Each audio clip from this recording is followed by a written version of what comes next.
ayat 16, beginilah bunyi firman Tuhan. Ya. Karena begitu besar kasih Allah akan dunia ini, maka ia mengaruniakan anaknya yang tunggal, Ya. supaya orang yang percaya kepadanya tidak binasa, melainkan beroleh hidup yang kekal. Amin. Baik, terima kasih. Nah, yang orang Islam tahu nggak ayat Quran? Terkait dengan, silakan maju ke depan, tolong mic-nya dibantu. Ya, sini deh, depan.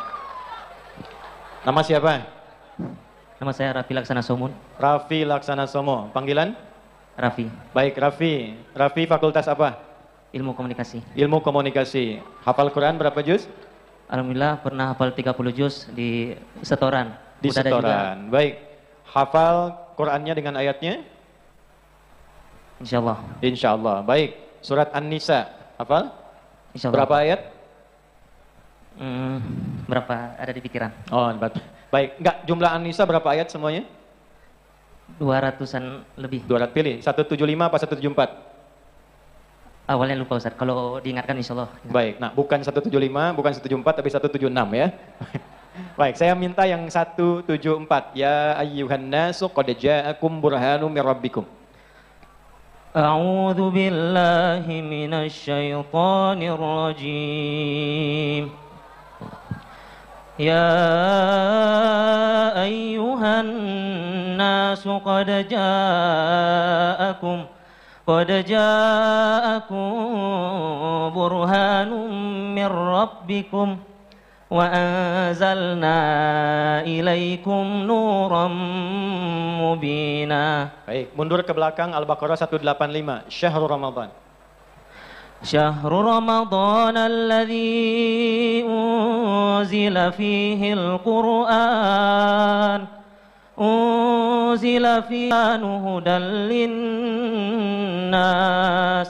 hudan linnas wa bayyinatin minal huda wal furqan. Cukup, itu dulu yang saya inginkan.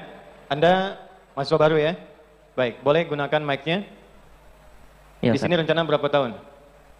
Insyaallah dikejar kumlot Ustaz. Dikejar kumlot. Baik, beri tepuk tangan dulu. Ya. Beasiswa atau bayar? Alhamdulillah beasiswa Ustaz. Beasiswa. Sampai full? Full. Sampai selesai? Sampai selesai. S1 aja apa S2 juga? S1. S1. Baik. Ya, kita beri tepuk tangan dulu ya. S1 rencana mau berapa tahun? 3,5 tahun. 3,5 tahun. 3,5 berarti 12 kali 3,5. Berapa hasilnya? Berapa bulan? 42 bulan. Ya kan? Tolong ya, setiap bulannya dapat beasiswa 1 juta rupiah. Ya, akan kembali. Ya, setiap bulan ya. Ya, cukup dulu.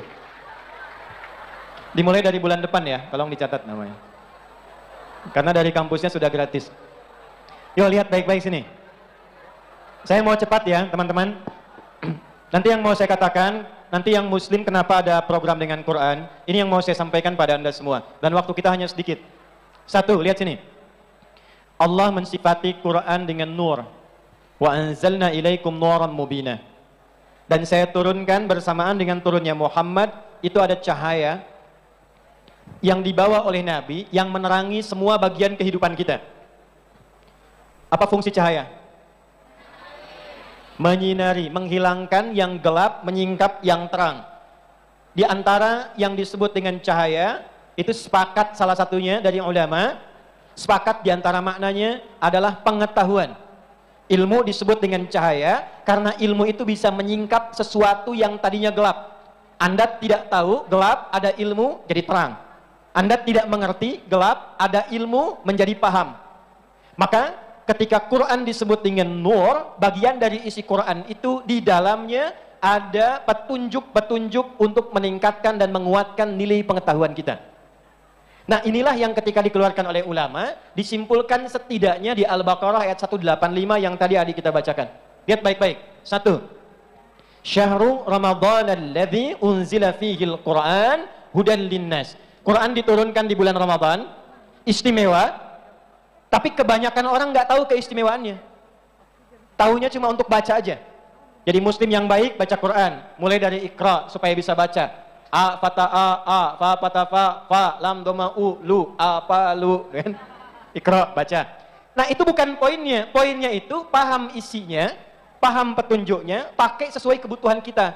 Ternyata di antara ayat-ayat itu ada ayat yang isinya tentang pengetahuan yang kalau kita bisa terapkan dalam hidup, satu, bayyinatim, kita akan punya kemampuan untuk menjelaskan apapun yang ditugaskan kepada kita. Apapun yang ini Anda ketahui. Kemudian Furqan, Anda punya kemampuan untuk selalu menganalisis sehingga bisa membedakan mana yang baik, mana yang buruk, mana yang benar, mana yang salah, apa yang jadi kebutuhan Anda, apa yang bukan jadi kebutuhan Anda. Disinilah kemudian dirinci di ayat lain ditemukan rumus 5K. Inilah yang saya harap Anda bawa saat nanti Anda belajar di kampus secara formal. Ada berapa? 5 apa namanya? Sebelah sini, 5 apa namanya? Sini, 5 apa namanya? Kurang kencang, 5 apa? Yang ini 5 apa? Percepat, K1 kritis. Apa namanya? Ingat baik-baik adik-adik ya. Saya mengajar di Indonesia, saya mengajar di luar Indonesia. Kita punya asosiasi 20 negara. Di Amerika, di Kanada, di Jepang. Saya ngajar di Belanda, kita ngajar di Den Haag, di Utrecht. Yang mau saya katakan bukan tempat mengajarnya. Sedunia sekarang sepakat bahwa yang dibutuhkan manusia di era abad 21 itu inilah 5K ini. Dan ini Anda tidak akan dapatkan ketika keluar kampus. Anda hanya akan dapatkan ketika Anda ada di kampus. Ini roadmap kita. K pertama kritis. Selalu berusaha menjadi mahasiswa yang kritis, mahasiswi yang kritis. Mohon maaf, jangan menjadi mahasiswa yang hanya menerima pengetahuan apa adanya, datang ke kelas, duduk paling belakang, gak pernah nanya, titip absen, besok ujian, pinjem catatan teman, ikut dan selesai. Itu bukan tipikal yang diinginkan menuju generasi emas.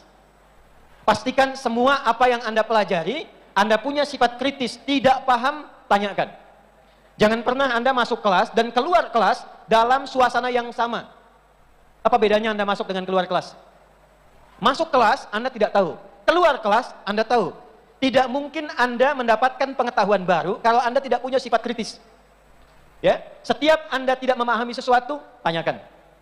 Kalau perlu tanyakan sesuatu yang jarang biasa orang tanyakan. Ini bagian pertama. Kalimat saya mungkin sekarang terdengar biasa, tapi ini yang akan menentukan Anda 4 tahun ke depan, 3 tahun ke depan, dan apakah Anda diwisuda dalam keadaan mahasiswa terhormat dengan prestasi tinggi atau orang biasa-biasa saja. Ingat, satu, upayakan kritis dalam setiap mata kuliah untuk memastikan semua yang kita pelajari dipahami dengan baik. Satu. Dua, kreatif. Apa namanya? Baik, saya berikan gambaran pertama dari Quran. Semua nabi yang diutus untuk menjadi rasul, itu semua mencontohkan sikap kritis. Dan sifat kritis ini hebatnya mengantarkan pada sifat kreatif. Tahu Nabi Ibrahim? Saya ulang, tahu Nabi Ibrahim? Saya tanya, yang bisa jawab, jawabannya 3 juta rupiah. Oke? Ya, tarik napas dulu. Pertanyaan besarnya, sikap kritis apa dari Nabi Ibrahim yang pernah disampaikan kepada Allah secara langsung? Saya hitung sampai 3 nih. Ya. Beri tepuk tangan.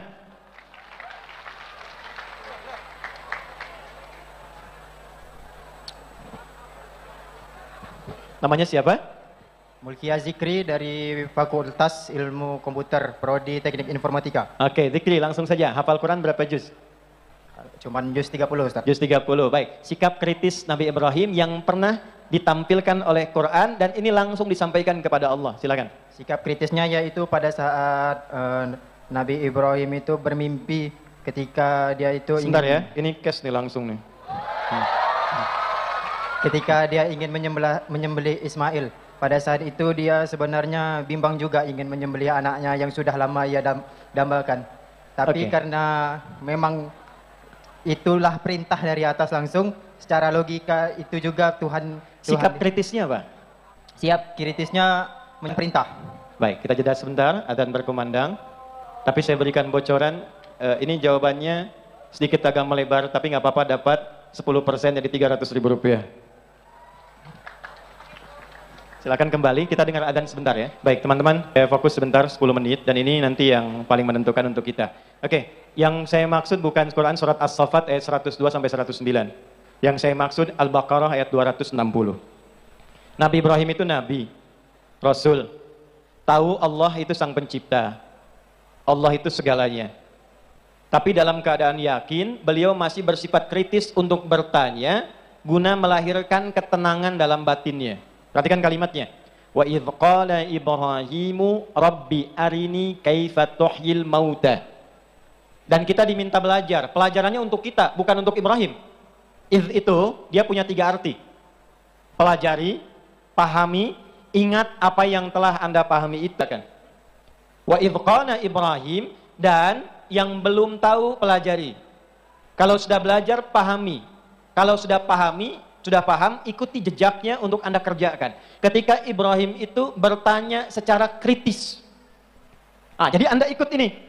Nabi, bapak para nabi saja, beliau mencontohkan kepada kita untuk berpikir kritis. Dan itu ditunjukkan langsung pertanyaan itu, memohon petunjuk kebenarannya dari Allah, dari Tuhan Sang Pencipta. Ketika beliau bertanya kepada Allah, ya Allah, bagaimana caranya engkau menghidupkan yang mati? Kita yakin nggak kalau Tuhan itu punya kemampuan menghidupkan yang mati? Yakin? Mematikan yang hidup, yakin? Perhatikan, tapi kan kita nggak pernah tahu gimana caranya. Nah, itu yang dimaksud sikap kritis untuk menemukan hal-hal yang baru. Anda masuk kelas, terima mata kuliah, Anda hafalkan, Anda kurang kritis, Anda kurang kreatif. Apa bedanya Anda dengan alumni-alumni sebelumnya? Yang perlu kita lakukan, sejak Anda masuk ke dalam kampus, lalu ke dalam kelas sesuai jurusan Anda, dan mendapatkan mata kuliah dengan semua bacaan-bacaan itu, apa hal baru yang Anda temukan dari situ? Saya sebelum masuk kampus, itu saya sudah survei di mana kampusnya, saya kuliah di Tripoli. Itu sebelum saya datang, saya tanya, di tempat saya kuliah, asrama saya di mana? Masjidnya di mana? Perpustakaannya di mana? Jarak perpus ke kelas berapa meter? Saya masuk jam berapa? Istirahat jam berapa? Itu saya manfaatkan sampai masuk ke dalam perpustakaan, itu peta perpustakaan sudah ada di kepala hari pertama saya masuk kampus. Ruang 1 ini, ruang 2 ini, 3 ini, 4 ini. Ada kitab apa, buku apa, sampai letaknya, raknya, sampai tinggi berapa, rak itu berapa, itu sudah saya petakan dari awal masuk. Dan saya sudah baca buku-buku yang akan diajarkan sebelum saya masuk. Jadi ketika kita masuk, kita hanya memecahkan ketidakpahaman yang telah kita dapatkan saat kita baca. Jadi bukan Anda masuk, Anda belum dapat apa-apa. Itu bukan tipikal generasi baru. Jadi kalau sekarang Anda datang di orientasi ini dan bersiap masuk kampus, tapi mental Anda hanya sekedar datang, duduk, terima pengajaran, setelah itu pulang, Anda tidak akan pernah menjadi generasi emas yang siap membawa bangsa ini terbang tinggi. Maka ingat pesan saya, ini Anda akan dapatkan berapa hari setelah masuk kampus. Jangan pernah Anda masuk sebelum Anda tahu apa yang akan Anda pelajari di tempat Anda berpijak itu. Oke, 1. 2, saya agak cepat ya, karena waktu kita cuma sebentar. Usahakan sedapat mungkin, karena sekarang masanya sudah berubah. Dulu cuma sekitaran Riau dengan Sumatera, Riau ke Jawa. Sekarang teman-teman, Anda bikin status saat ini di sini, yang mengakses sudah orang Amerika, yang mengakses sudah dari Timur Tengah, yang mengakses sudah dari Asia Timur, bahkan ke jauh. Karena itu saya berharap dari sekarang Anda tolong bikin roadmap Anda, salah satunya cantumkan, jangan dibikin sekarang ya, tapi dibikin nanti untuk 4 tahun ke depan paling sedikit, jangka pendek. Setelah Anda lulus, 4 tahun ke depan, 1, kalau menguasai materi kuliah, itu sudah kewajiban. Tapi yang saya ingin katakan, bagaimana Anda mengembangkan hasil belajar Anda, supaya Anda bisa berperan dalam kehidupan lokal dan global. Maka salah satunya, mohon punya target kuasai bahasa internasional. Saya ulangi, kuasai bahasa apa? Awas, ada beda antara bahasa asing dengan bahasa internasional, itu beda. Kalau bahasa asing, bahasa yang asing di telinga Anda, sehingga dengan itu Anda ingin mengenalnya. Yang bisa bahasa Sunda di sini siapa? Nu tiasa nyarios Sunda? Nah, ya kan mung ieu unggul, tapi kan nu sanesna nu teu ngartos bahasa Sunda karaos asing. Tuh. Leres teh? Leres. Ya, bagi yang tahu bahasa Sunda tidak asing, tapi yang tidak mengenal bahasa Sunda itu menjadi bahasa asing. Anda yang dari Sumatera pengen kenal bahasa Jawa karena asing, itu bahasa asing. Tapi apakah itu menjadi bahasa pergaulan sesuai dengan target-target kita? Saya mohon, selain bahasa lokal dari tempat Anda berada, upayakan coba sekarang, karena sekarang dunianya kecil, Anda tuliskan bergaulnya akan kemana, Cita-citanya apa? 4 tahun dari sekarang Anda akan berada di mana? Sedang mengisi apa? Sedang mengerjakan apa? Nulis jurnal di mana? Berperan sebagai apa? Di tempat mana? Keluarkan bahasa yang sedang Anda tuju 4 tahun ke depan. Saya sejak masuk pesantren, artinya usia 13 tahun. Itu sudah menuliskan 1 bahasa Arab, 2 bahasa Inggris, 3 bahasa Jepang. Tahun sekian saya akan ada di Arab. Tahun sekian saya mengunjungi Inggris. Tahun sekian saya berada di Jepang. Anda tahu apa yang terjadi? Saat ini hampir semua negara Arab telah kita kunjungi. Di Inggris saya bahkan kunjungi stadionnya MU. Saya datang ke stadionnya Liverpool. Kita ngajar juga di Manchester. Kita kunjungi ke London. Di Jepang malah kita bangun sekolah yang akan kita resmikan bulan November depan. Ya, ternyata apa yang kita tuliskan itu bukan sekedar sesuatu yang ingin kita kuasai, tapi itu adalah wujud masa depan yang ingin kita capai. Terakhir, siapa yang menguasai 2 bahasa, Arab Inggris? Maju ke depan. Arab Inggris. Ada yang perempuan? Ya, silakan. Tangan lihuna. Taqaddam. Okay, go forward, please. Alright, could you please give her a microphone, please? Alright, can you introduce yourself? What's your name and your faculty? Okay, let me introduce my name. My name is Arauda Bunaya Hadi. You can call me Naya. I'm from Faculty of Law. Faculty of Law. I'll give applause for Naya. Okay. Okay, Naya, what is your own future and how you prepare? How do you prepare for your own future? Okay, because I choose law, I want to concentrate on political, international political, and Do you want to focus on international political? yeah, the focus. And also, I have a plan to take TOEFL and IELTS to pass MSEB or MBKM. After you graduated from this university, In do you express also to continue your study abroad, for example? Yes, I have a plan to Which take country do you scholarship choose? to South Korea or Turkey. South Korea. Yeah. or Why Turkey. South Korea? Why don't you choose, for example, England or America or Canada? Because I need environment who really focus on their future, and How do you know there's a lot of environment in South Korea? I have some friends from there. Oh, you have some friends from Yeah. Korea. They support me to raise my dream. Okay, give applause for Naya. Yeah, it's appreciate. It's honor for me to discuss with you. And we have also a special gift for you, 5 million rupiah. All right. Do you also speak another language beside English? Yes, in Arabic, but just a little. A little bit Arabic. Yeah. كيف حالك؟ أنا بخير. بخير الحمد لله. يعني اخترت أنت يعني في شعبة الحكم لكي تستطيعي أن تعودي إلى البلاد وتواصلي إلى كوريا الجنوبية هكذا؟ Too difficult. Too difficult to answer, right? I think you have to improve your language for the future. So during your living here in the university, add your capability in language to train yourself to speak Arabic well, yeah, as well as you speak in English, right? Yeah. أنا أرجو منك أن تتعلمي أيضا اللغة العربية كما تحدثت اللغة الإنجليزية وتستطيعين في المستقبل أن تسهم ليس فقط في الخارج لكن هنا في إندونيسيا في الشؤون القانونية. فهمتي؟ لا. Oke, silakan kembali ya. Berikan tepuk tangan 5 juta untuk Naya. Oke. Teman-teman, saya pengen lebih ya, pengen lebih. Saya belajar. Sampai hari ini saya belajar. Saya belajar bahasa Jepang. Genki desu ka? Watashi wa Indonesian wadi desu. Ya, saya belajar bahasa Prancis. Comment ça va? Ça va bien? Edam. Baik ya, itu yang ingin saya sampaikan terakhir. Bagi yang dapat hadiah, kita akhiri. Tolong yang tadi saya dapat apresiasi, maju ke depan, boleh? Saya mau berikan cash. 1, 2, 3, silakan. Tadi yang dapat hadiah, siapa saja? Maju ke depan. 1, mana lagi? 2, 3. Satu lagi.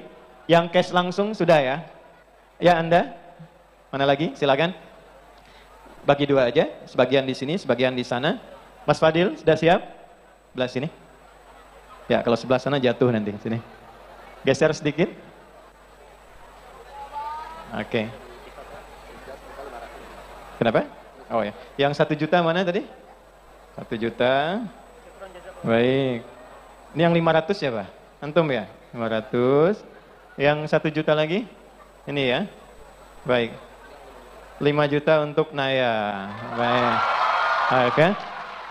Untuk tadi nama siapa? Rafid kan dapat 48 juta. Nah ya, insya Allah setiap bulan 1 juta ya. Mau saya transfer per 6 bulan atau setiap bulan? Setiap bulan. Ibu ada? Ayah ada? Coba minjem mic-nya. Mic-nya pinjam. Ini saya cuma mau tanya, ibu ada nggak? Ada Ustaz. Ayah ada nggak? Ada. Pertanyaan saya cuma satu, kalau saya mau kasih pilihan, dapat 48 juta atau ngasih hadiah ibu dan ayah umroh?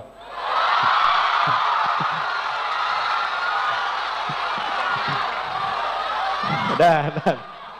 Kasih hadiah untuk orang tua Ustaz. Dia umroh ya? Oke. Tapi resikonya nggak dapat per bulan. Nggak apa, yakin? Oke, ya berikan tepuk tangan. Ya, terima kasih untuk Rafid. Hadiahnya diganti ya. Mas, mana staf saya? Diganti ya. Hadiahnya umroh untuk kedua orang tuanya. Ya, dah. Plus 48 juta tetap ya. Oke. Ayo silakan kembali ke tempat masing-masing. Makasih ya. Silakan, appreciate for all of you. Thank you. Boleh, silakan. Langsung aja, langsung. Langsung aja. Ini aja. Nah, kita gini aja. Nah, udah, makasih. Baik. Terima kasih teman-teman untuk pertemuan hari ini. Mudah-mudahan semuanya baik, sehat, dan kompak. Saya mau minta satu, yang Katolik mana? Katolik. Katolik, boleh ke depan. Kristen, Protestan? Boleh? Oh, sisi sini ya, gantian, sisi sini. Nah, boleh. Oke, di bawah ya. Atau maju boleh, Saya maju. Hindu mana? Gak ada. Buddha? Gak ada, yang lain, sudah? Oke, saya cuma minta satu aja ya. Nama siapa? Maria Kristina Mutibaria. Oke, Maria. Satu lagi? Desri Sukurniata Lambanua. Desti, kemudian? Ananda Patricia. Ananda Patistia, saya panggil Tia ya. Oke, Nanda, oke. Maria, masing-masing satu-satu sebutkan satu ayat dalam kitabnya aja. Satu ayat aja. Oke. Maria? Satu aja. Ya? Bebas. Oke, kita pindah dulu. Yohanes 3 ayat 16, beginilah bunyi firman Tuhan. Ya. Karena begitu besar kasih Allah akan dunia ini, maka ia mengaruniakan anaknya yang tunggal, Ya. supaya orang yang percaya kepadanya tidak binasa, melainkan beroleh hidup yang kekal. Amin. Baik, terima kasih. Nah, yang orang Islam tahu nggak ayat Quran? Berkait dengan Isa atau Yesus Kristus. Quran surah 19, suratnya Maryam, di ayat ke-31. Siapa yang hafal? 5 juta. Tidak, siapa yang hafal? Qala inni abdullahi ataniyal kitaba wa ja'alani mubarakan ainama wa awsani bis shalah. Tuhan telah mengutus aku untuk menjadi penyebar risalah yang terbaik dan membawa berkah kepada siapapun yang aku ajarkan. Mirip ya? Oke, John, terakhir. Matius 7 ayat 7, begini firman Tuhan. Mintalah maka kamu akan diberikan, carilah maka kamu akan mendapatkan, ketoklah pintu maka akan dibukakan bagimu. Baik, ulangi sekali lagi pelan-pelan. Matius 7 ayat 7, Oke. mintalah maka akan diberikan kepadamu, carilah maka kamu akan mendapatkan, ketoklah maka pintu akan dibukakan bagimu. Baik, kira-kira tahu nggak di Quran ada yang ayat mirip seperti ini? Quran surah kedua ayat 186.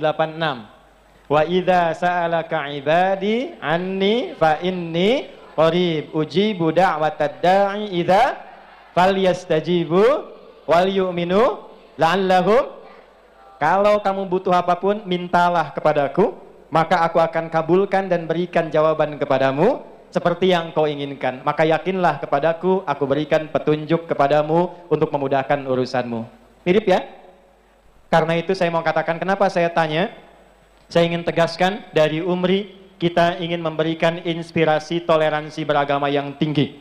Bahwa perbedaan keyakinan itu tidak menghalangi kita untuk semangat belajar, membangun hubungan baik, dan bekerja sama untuk mensukseskan kampus kita, demi negeri kita, dan demi kesatuan negara Republik Indonesia yang kita cintai. Sepakat? Oke, masing-masing 1 juta rupiah ya. Oke, terima kasih banyak. Silakan sama-sama. Silakan kembali. Tolong disiap.